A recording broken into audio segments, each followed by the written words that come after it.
New developments this afternoon on the coronavirus. We are joined live now by Dr. Jeff Pothof from UW Health to break down the latest information on the coronavirus pandemic. Dr. Pothof, we always appreciate you joining us.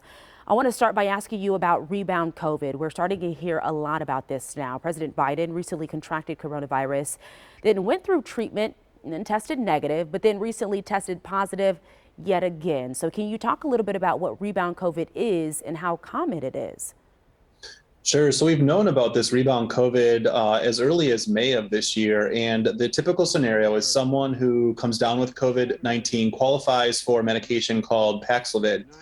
They start that Paxlovid, usually they start feeling a little bit better, and they'll actually test negative.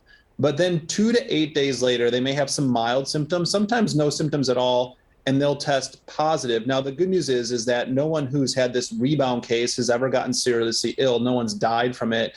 But what we think is that medication, that antiviral, kind of slows the virus down. But then, some people's immune systems are just a little bit slower. It takes them a little bit longer. They have this brief period where the virus starts to replicate, makes that test positive, maybe causes some mild symptoms, and then they get better. The real issue, though, is the inconvenience. We think these folks are likely contagious. So just about as quick as you get out of isolation, you go back into isolation for those 5 days and then wear the masks days 6 through 10. That's kind of really the most kind of frustrating part of these rebound cases. Oh, yeah, definitely. So let's talk about, with that being said, let's talk about vaccination. So Moderna and Pfizer booster shots that specifically target the Omicron subvariants may soon be available. What do we know about these vaccines and when might people be able to get them now?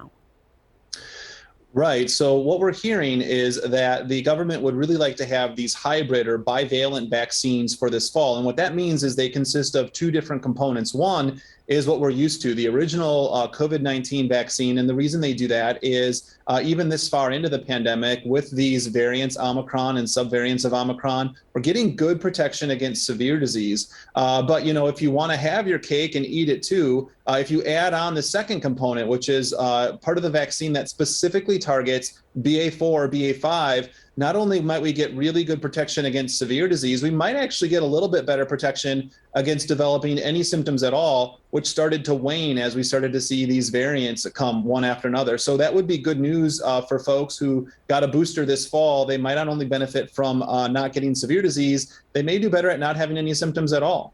Yeah, we're kind of learning as we go here.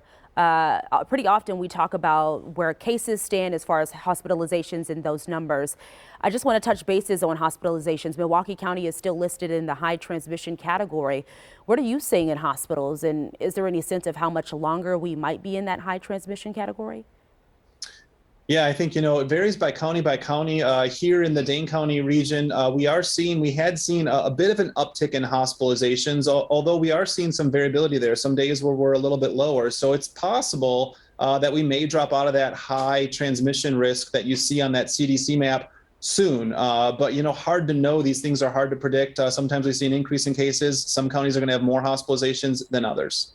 All right, Dr. Jeff Pothof, we always appreciate your time and, of course, your insight. Thank you for joining us this afternoon.